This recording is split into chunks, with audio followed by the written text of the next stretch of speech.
میرے خدا میری آنکھوں کی زندگی کے لیے۔ بسم اللہ الرحمن الرحیم۔ الحمد للہ رب العالمین، والصلاة والسلام علی اشرف الانبیاء وسادۃ الاتقیاء وسید المرسلین سیدنا وحبیبنا محمد وعلی آلہ واہل بیتہ وصحبہ اجمعین۔ اما بعد،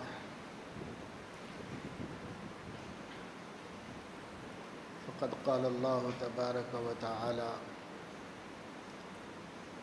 ومن اظلم ممن منع مساجد اللہ ان یذکر فیہا اسمہ وسعی فی خرابها۔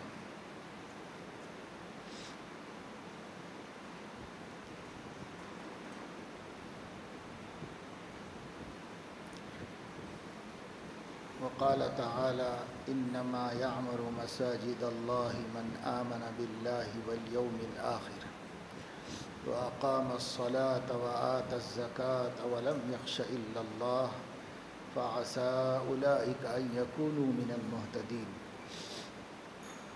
صدق الله العظيم۔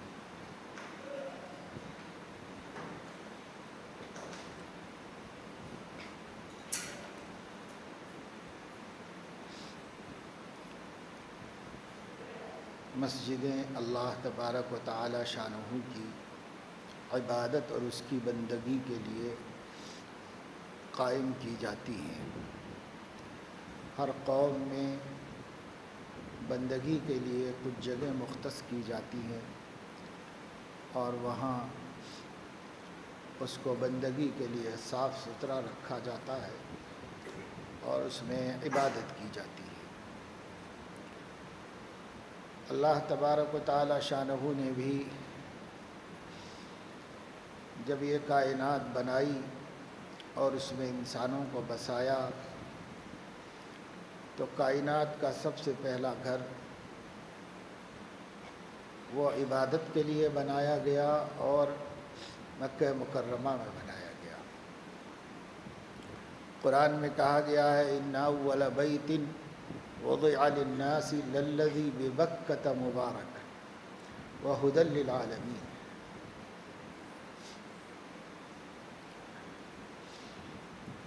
عرب کے قبائل کی مختلف لغتیں ہیں۔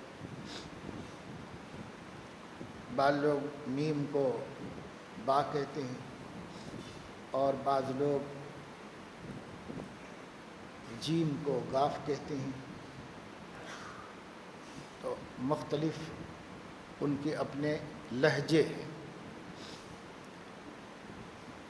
عام طور سے ام القریٰ کا نام مکہ مکرمہ کہا جاتا ہے، لیکن قرآن نے جس لغت میں اس کا ذکر کیا ہے وہ با والوں کا ہے، اس لیے بکہ کہا۔ بکہ اور مکہ ایک ہی چیز ہے۔ بعض لغت اہل زبان کی زبان سے میم کے جگہ با نکلتا ہے، اس کا بھی اعتبار کرتا ہے قرآن کریم۔ ان اول بیت وضع للناس للذی ببکۃ مبارک۔ بکہ مبارکہ یعنی مکہ مکرمہ، اس میں جو گھر ہے یہ پہلا گھر ہے جو لوگوں کو اللہ کی طرف بلانے اور اللہ کے سامنے جھکنے کے لیے بنایا گیا، اور یہ مرکز ہدایت بھی ہے، اس لیے ہدی للعالمین ہے، سارے عالم کے واسطے توحید کا مرکز ہے اور ہدایت کا داعی ہے۔ وہ مسجد ہے، کعبۃ اللہ مسجد ہے۔ علماء محققین فرماتے ہیں اصل مسجد حرام جو ہے، اصل مسجد کعبۃ اللہ ہی ہے۔ کعبۃ اللہ مسجد ہے اور کعبۃ اللہ کے باہر جو ہے وہ مسجد کا صحن ہے، مطاف، اس کے بعد مسجد ہے۔ اب مسجد بعد میں بنائی گئی، وہ پہلی مسجد نہیں ہے جو بعد میں بنائی گئی ہے وہ مسجد۔ پہلی مسجد وہ ہے جس کا نام بیت اللہ ہے، کعبۃ اللہ۔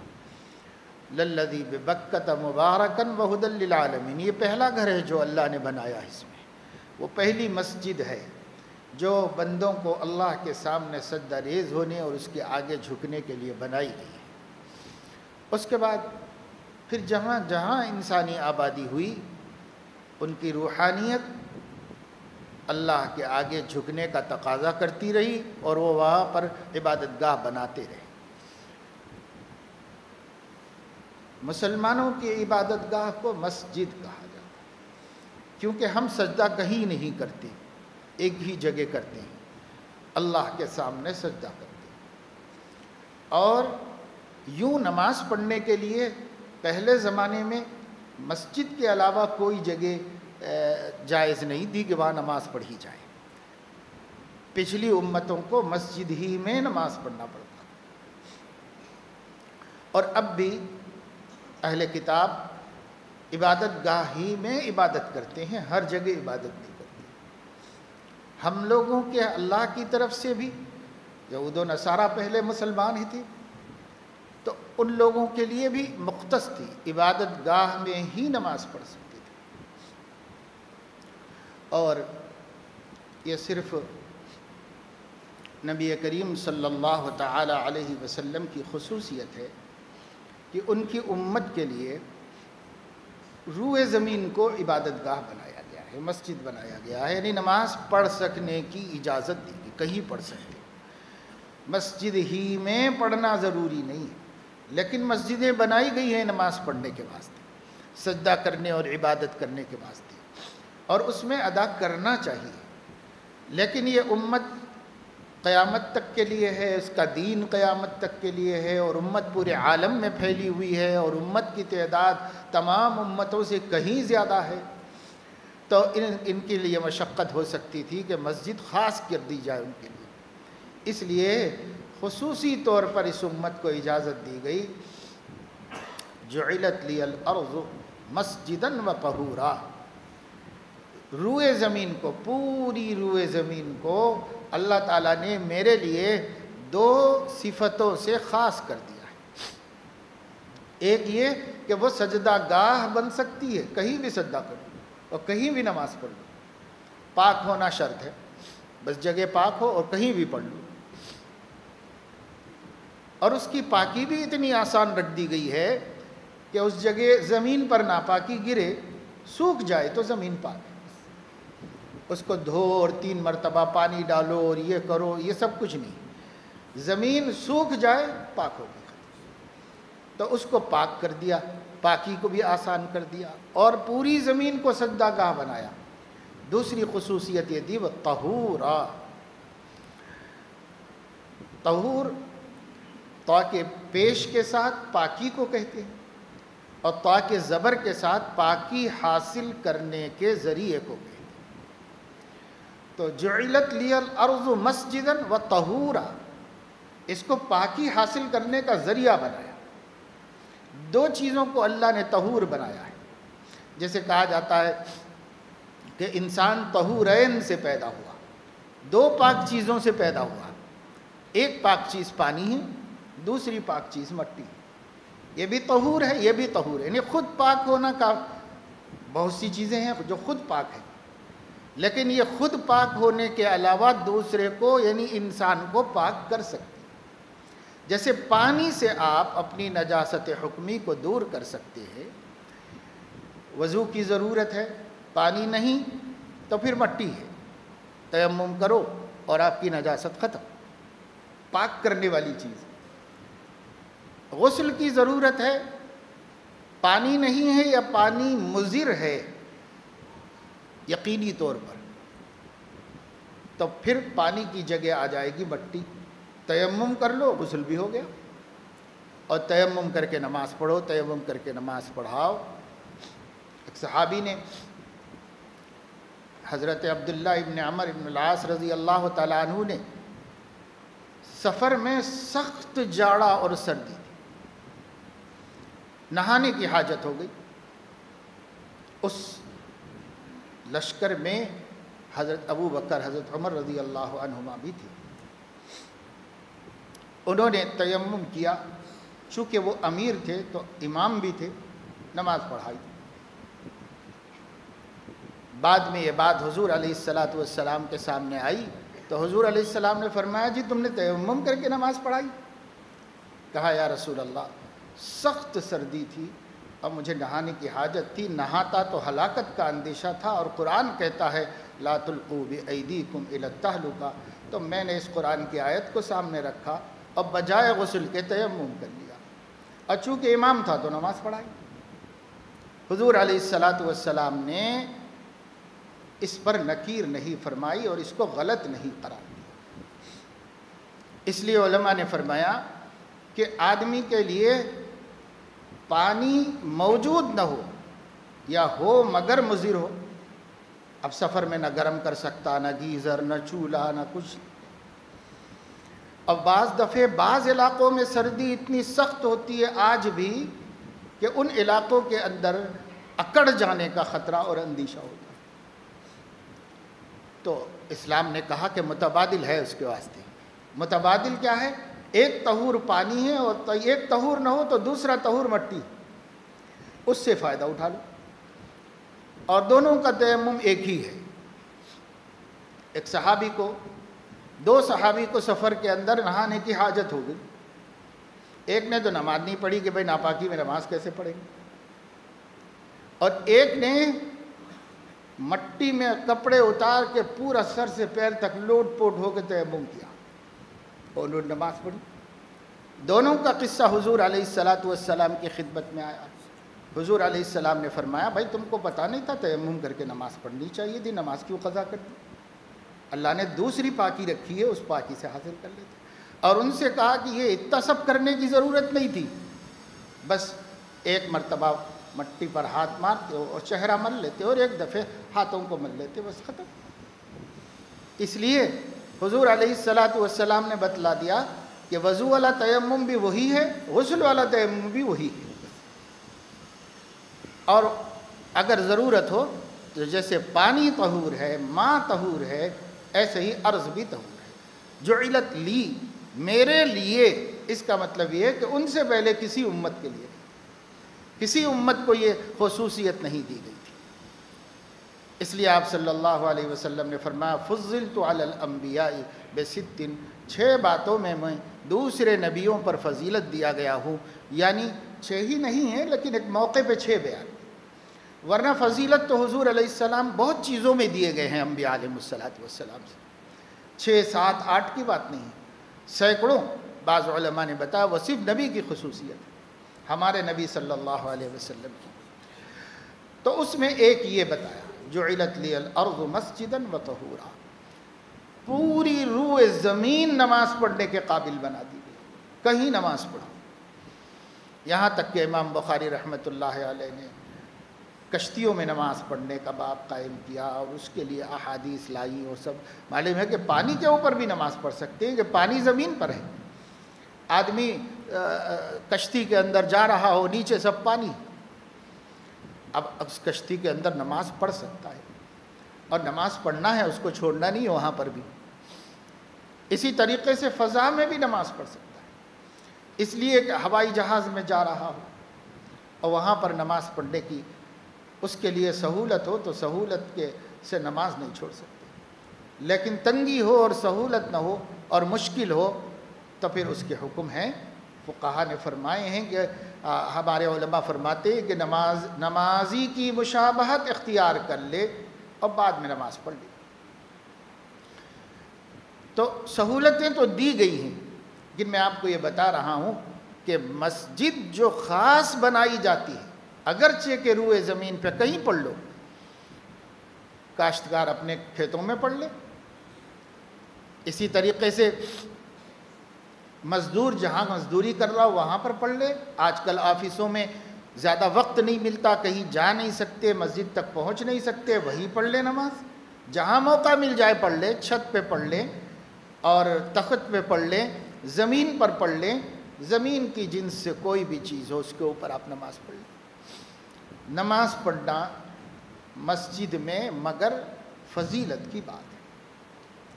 علماء فرماتے ہیں کہ اگر جماعت سے نماز پڑھی تو چاہے کہیں پڑھی گئی ہو 25 گنا یا 27 گنا اجر اس کو ملے گا۔ ایک نماز پڑھے گا، اکیلا پڑھے گا تو اکیلے کا ثواب ملے گا اس کو۔ صلاۃ الفض ایک نماز میں ایک ہیرا ملے گا ثواب۔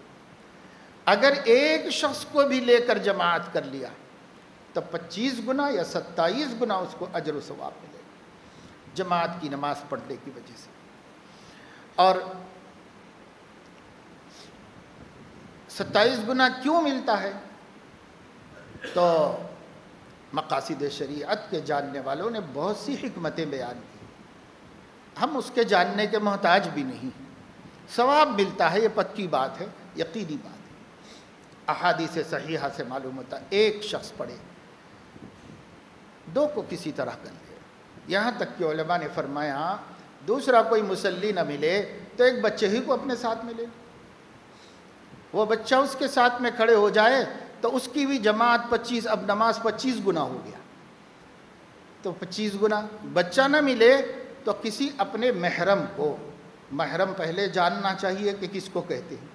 بہت سے مسلمان ہیں جن کو محرم نہیں معلوم، نہ محرم نہیں معلوم، کچھ نہیں معلوم، کیونکہ اب سماج میں نہ پردے کا مسئلہ ہے نہ کوئی احکام کا مسئلہ رہ گیا ہے، جو جیسے جینا ہے جیے، ایسا ہو گیا ہے سماج۔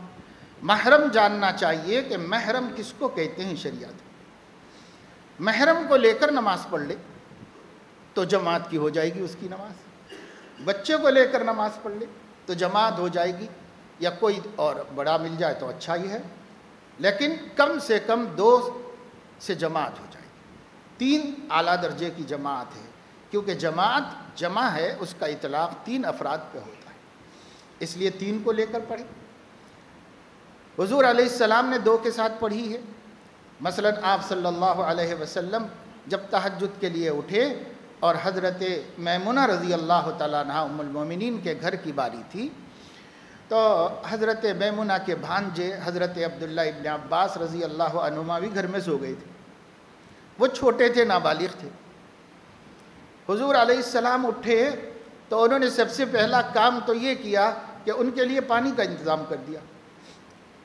اب پھر حضور علیہ السلام نے جو کیا وہ انہوں نے کیا، ان کا بیان یہ ہے کہ آپ نے جو کیا تو میں نے وہ کیا۔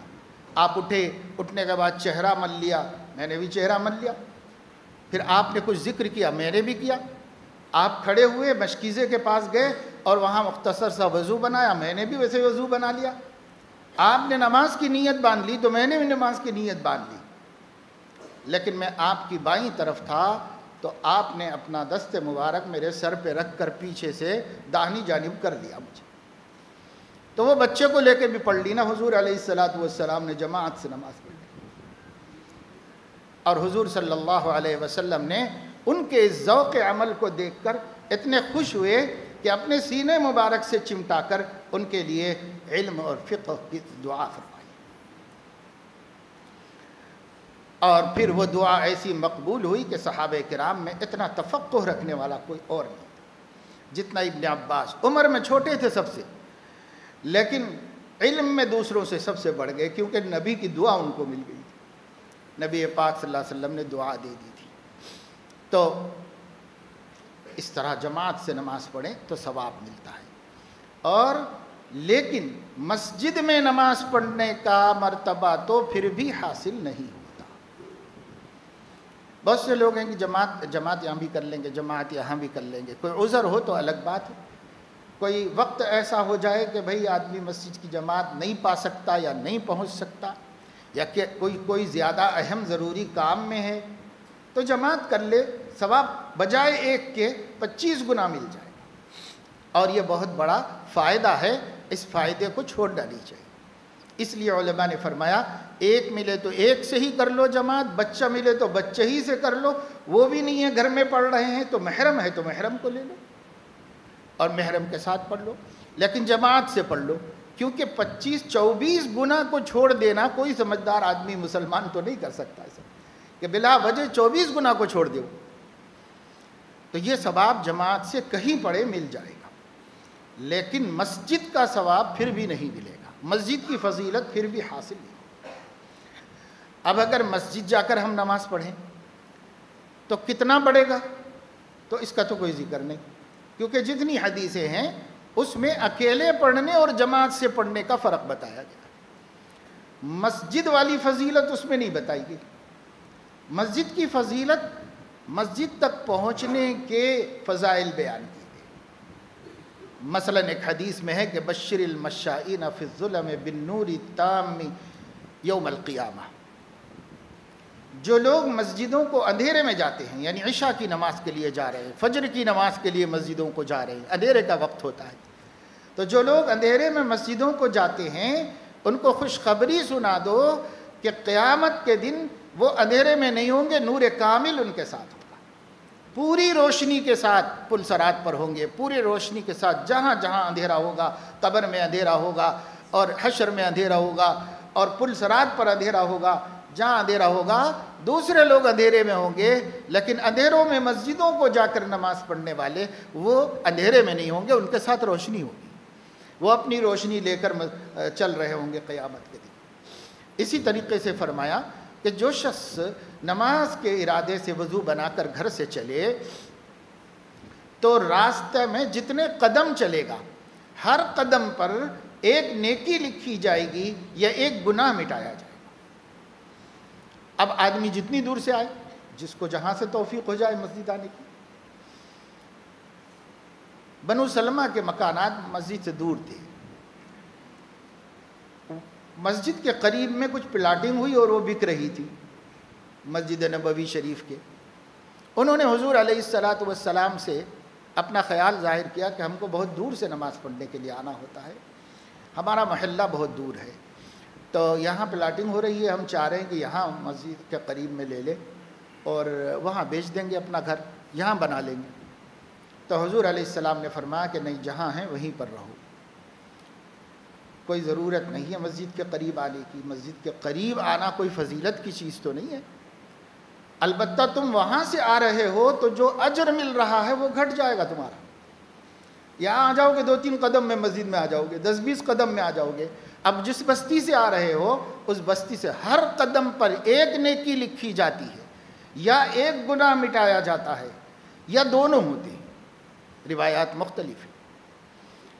تو اگر صرف نیکی بھی لکھی جاتی ہوگی تو 5 نمازوں کے لیے جتنے قدم بڑھیں گے اتنی نیکیاں لکھی جائیں، اور اگر گناہ مٹتا ہوگا صرف تو ہمارے گناہ مٹتے چلے جائیں ایک ایک قدم پر، یہ کچھ کم کامیابی ہے اور بڑے کام کی چیز ہے۔ اس لیے حضور علیہ السلام نے فرمایا جہاں رہتے ہو وہیں پر رہو۔ شارحین حدیث نے کہا اس میں ایک اور مصلحت بھی تھی، وہ یہ تھی کہ ان علاقوں میں مسلم آبادی کی ضرورت تھی، وہ مدینہ منورہ کی آبادی کے لیے تحفظ کا ذریعہ تھا، تو یہ حکمت عملی بھی تھی حضور علیہ السلام کی کہ وہاں سے مسلمان بستی اٹھا دیں گے تو وہ مناسب نہیں ہے وہ اس جگہ سے بستی اٹھا لینا، جیسے ہم لوگ سوچے سمجھے بغیر ادھر کے ادھر ہو جاتے ہیں، ادھر کے ادھر ہو جاتے ہیں سب، اور سوچتے سمجھتے نہیں کہ اس طرح سے اپنی بستی خالی کر دینا حکمت کے مطابق ہے یا نہیں۔ حضور علیہ السلام نے حکمت نہیں سمجھا کہ وہاں سے مسلم بستی ہٹ جائے، اس لیے حضور علیہ السلام نے فرمایا وہیں رہو، ثواب مل رہا ہے نا، ثواب حاصل کرو اور وہیں سے آیا جایا کرو، وہیں بسے ہوئے اچھی جگہ پر ہو، ٹھیک مقام پہ ہو، وہی رہو۔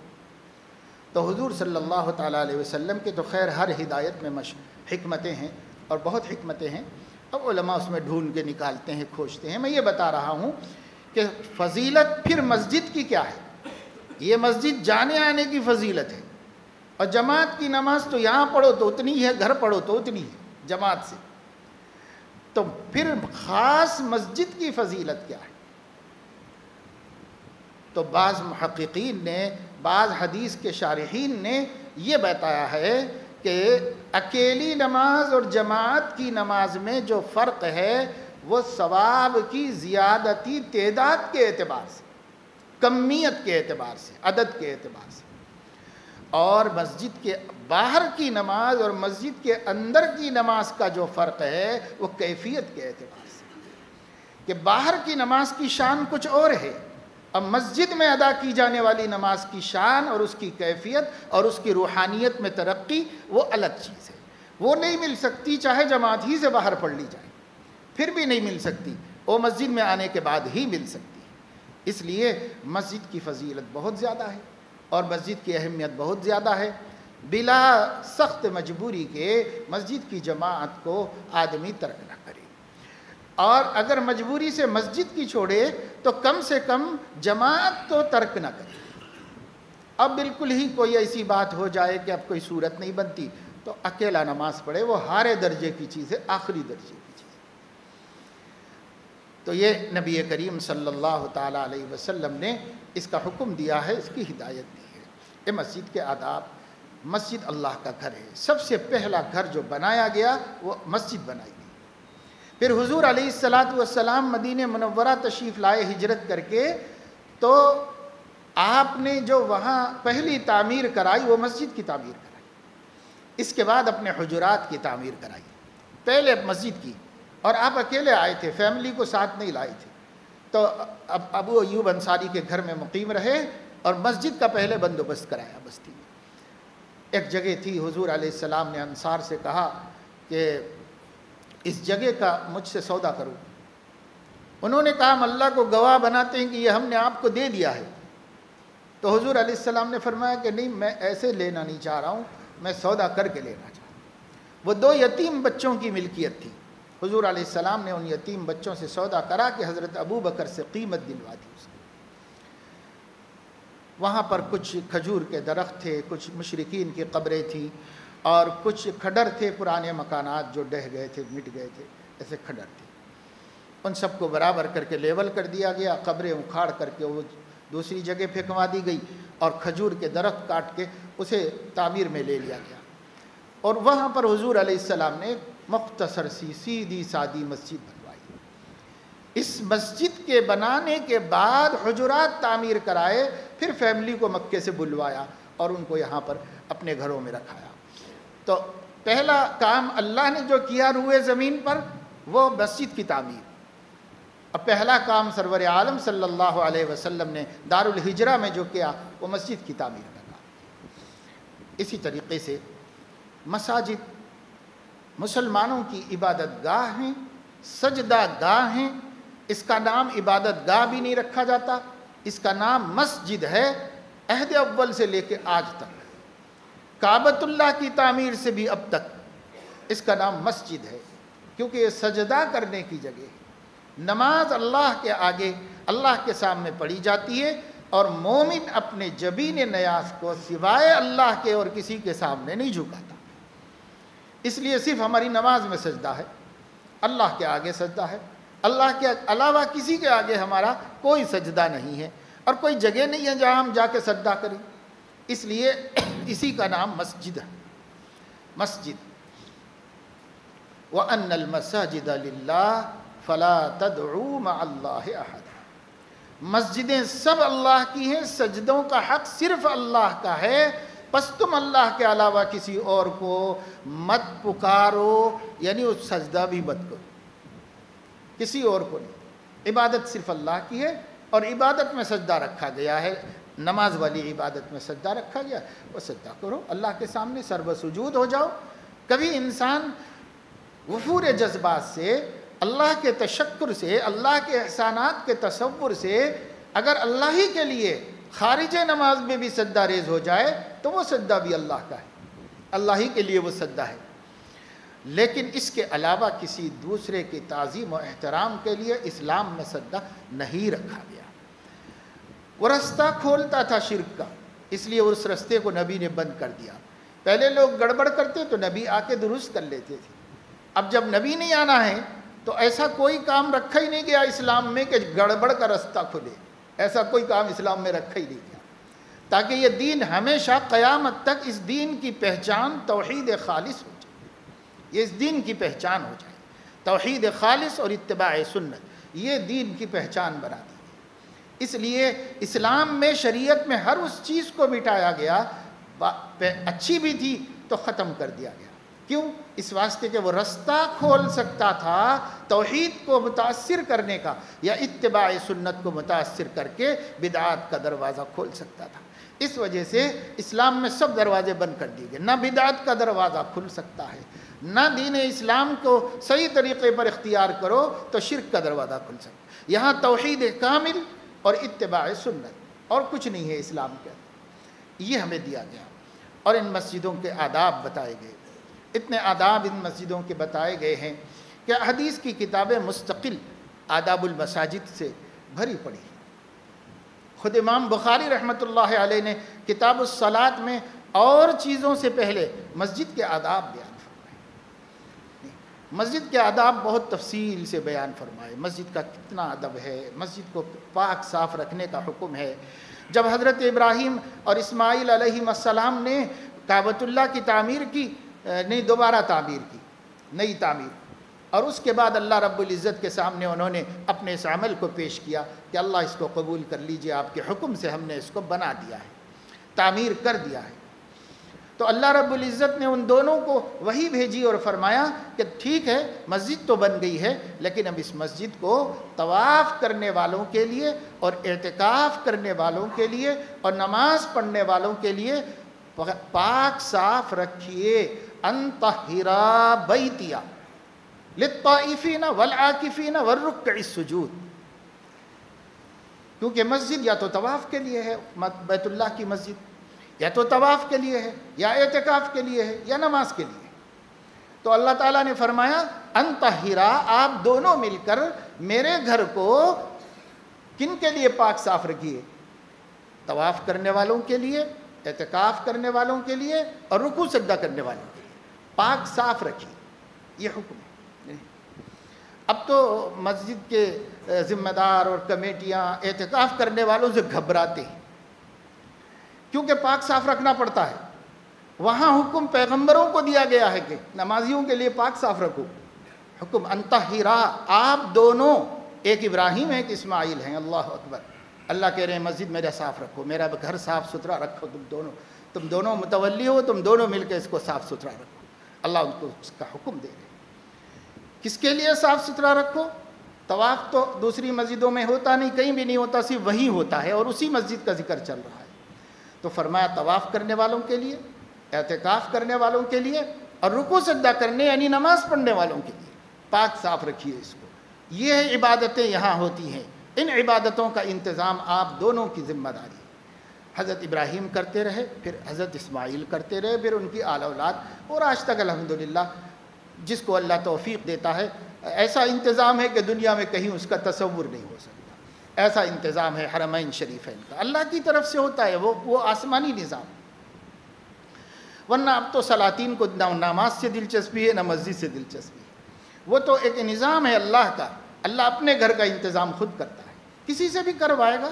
اگر مسلمان نہیں کرے گا تو ان اللہ لیؤید ھذا الدین بالرجل الفاسق، کسی کافر سے، کسی فاسق سے اللہ تعالیٰ کروا لے گا۔ اللہ محتاج نہیں ہے اس کا۔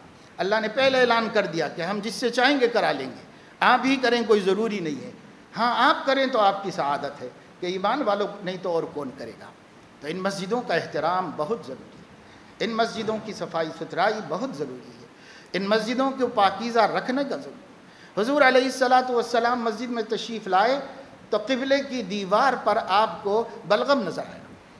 پتہ نہیں ایسے دیہاتی لوگ بھی آ جاتے تھے، مدینہ مارکیٹ تھا، گاؤں کے لوگ بھی آتے تھے اور مدینے میں کاروبار کرتے تھے، اپنا مال لاتے تھے بیچنے کے لیے اور وہاں سے خرید کے لے جاتے تھے۔ تو بعض بدو بھی مسجد میں آ جاتے تھے، جو لوگ حضور علیہ السلام کو زیادہ قریب سے نہیں دیکھے ہوئے تھے ان سے بعض ایسی غلطیاں ہو جاتی تھیں، سیکھے ہوئے لوگ نہیں تھے بیچارے، ان سے ہو جاتی تھی۔ تو حضور علیہ السلام نے دیکھا کہ مسجد میں دیوار پر بلغم پڑا ہوا ہے، کسی نے تھوک دیا ہوگا۔ تو آپ صلی اللہ علیہ وسلم بہت خفا ہوئے، آپ کا چہرہ بدل گیا، آپ نے کہا کہ اللہ اکبر، یہ کیا کیا بھائی، کس نے کیا؟ یہ قبلے کی دیوار ہے، مسجد ہے، اللہ کا گھر ہے، ایسے کس نے کر دیا؟ تو حضور علیہ السلام نے، بعض روایات میں ہے کہ خود اپنے دست مبارک سے ایک کرچیف لے کر کے اس سے کھرچ کے نکالا، سوکھ گیا رہا ہوگا، آپ نے اس کو صاف کر کے نکالا، اور صاف کر کے نکال کے ایک حدیث میں ہے کہ فرمایا کسی کے پاس بھائی عود مل جائے گا، دھونی مل جائے گی، تو ایک صاحب 2 ہاتھ میں بھر کر کے اپنے گھر سے بخور لے کر کے آئے، تو حضور علیہ السلام نے جلا کر اس جگہ کو دھونی دی کہ اللہ کا گھر ہے، اللہ کے گھر کو کسی نے خراب کر دیا تھا تو ہم اسے پاک کریں گے، اس کو صاف کریں گے۔ تو حضور علیہ السلام نے کسی کو حکم نہیں دیا، خود کر کے بتایا۔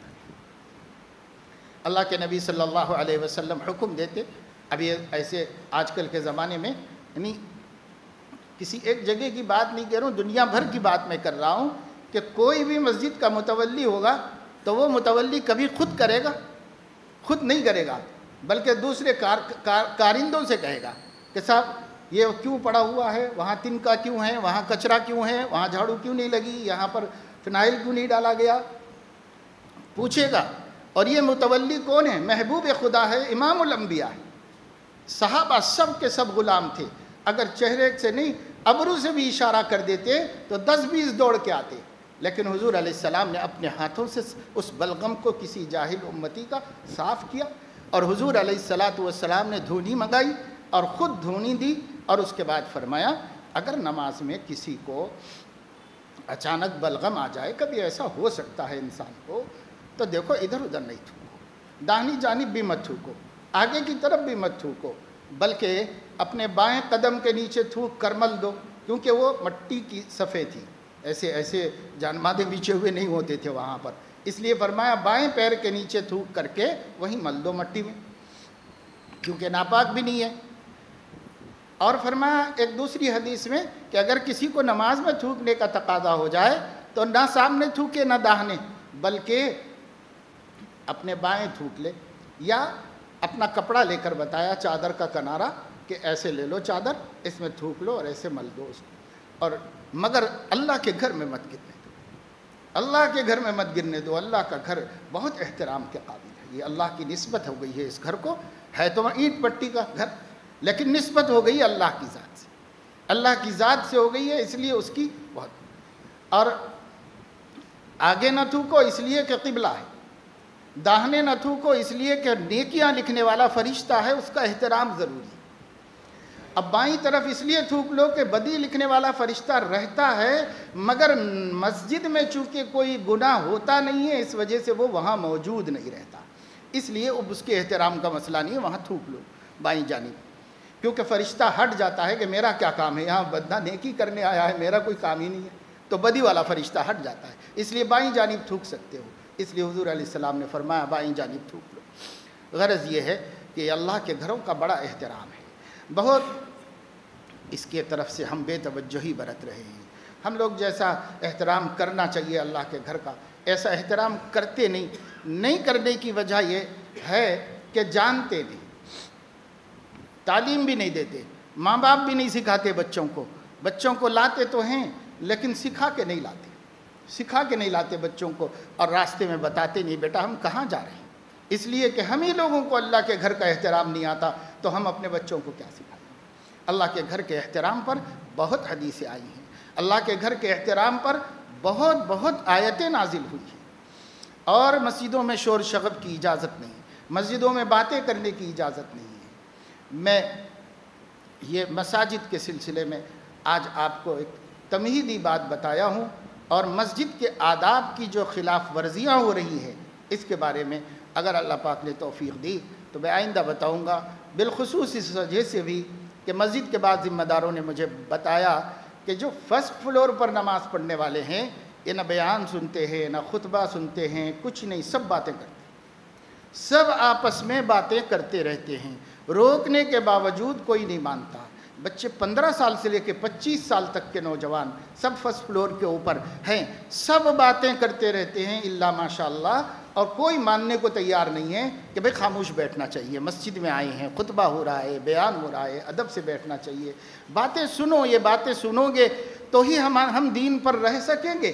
اگر یہ باتیں بیان کیوں کی جاتی ہیں، اس میں فائدہ کیا ہے؟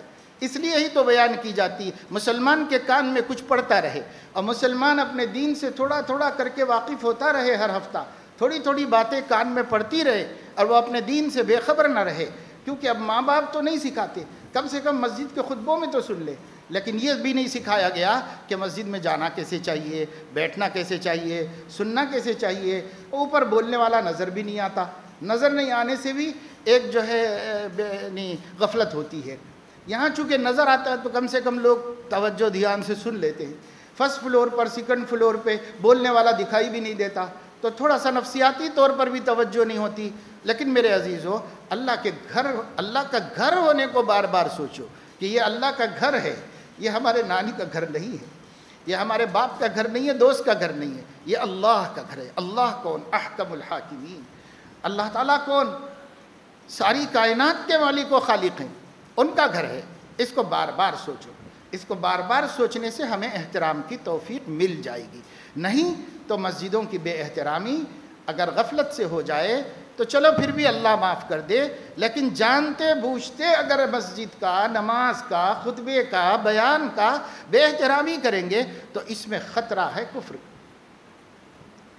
فقہ کی کتابوں میں لکھا ہوا ہے کہ اگر کچھ لوگ شراب پیئے اور شراب پینے کے بعد ایک آدمی اونچے ٹیلے پہ کھڑے ہو جائے اور دوسرے لوگ اس کے اطراف میں جمع ہو جائیں، پھر اس کا مذاق اڑائیں، تو ان کا یہ عمل ان کو کافر بنا دے گا۔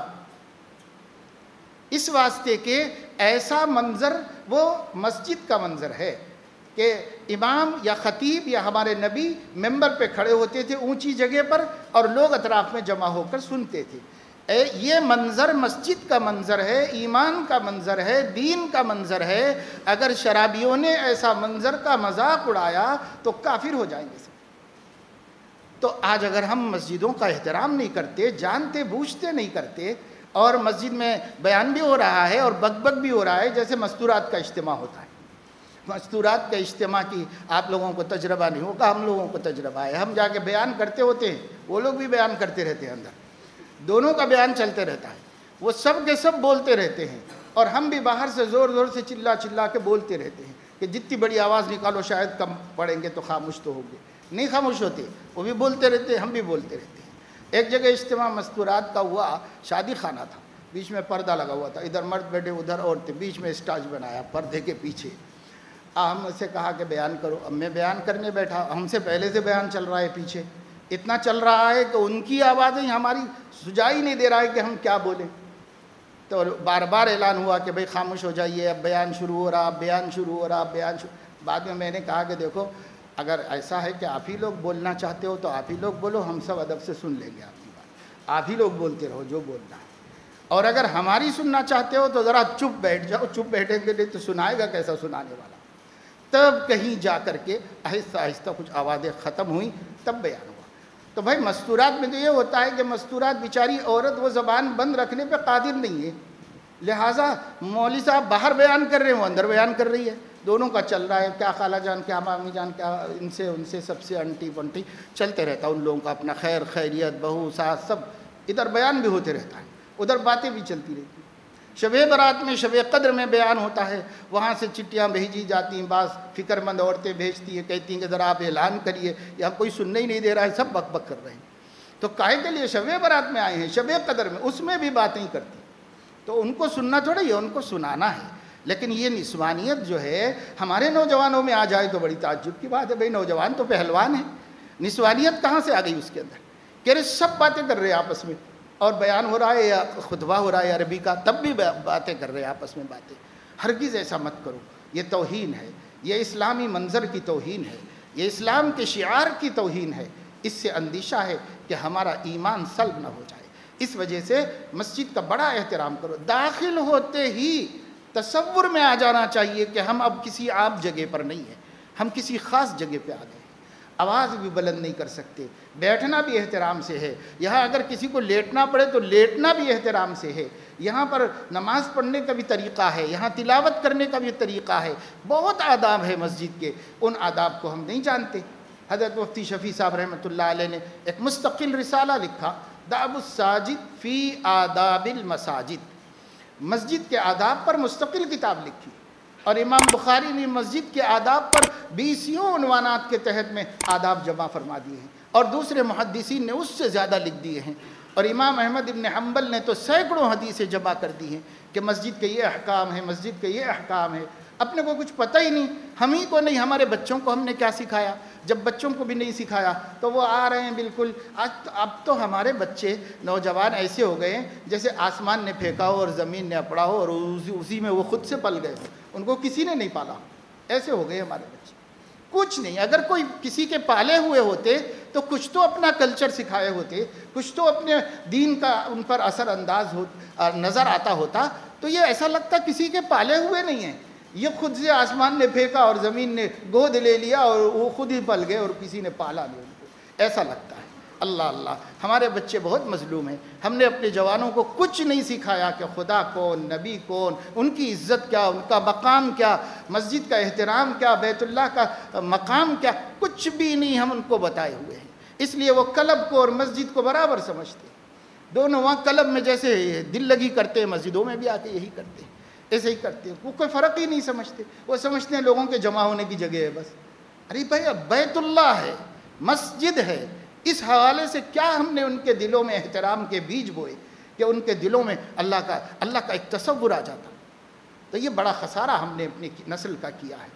اللہ توفیق دے۔ بہرحال ماں باپ سکھائے ہوں نہ سکھائے ہوں، ہمارا کام ہے کہ جب تک ہمارے اللہ تعالیٰ نے زبان میں طاقت دی ہے اور بولنے کی قوت دی ہے، ہم بولتے رہیں، نبی کی باتیں پہنچاتے رہیں، اللہ کے پیغام پہنچاتے رہیں، تو انشاءاللہ تعالیٰ اس پر ہم مزید آپ کو توجہ دلائیں گے کہ یہ جو ہم کر رہے ہیں یہ کتنی بری بات ہے اور اس سے کتنا بڑا خطرہ ہمارے لیے ہے۔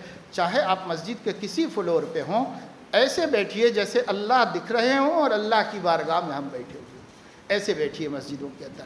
اللہ تعالیٰ توفیق عمل نصیب فرمائے۔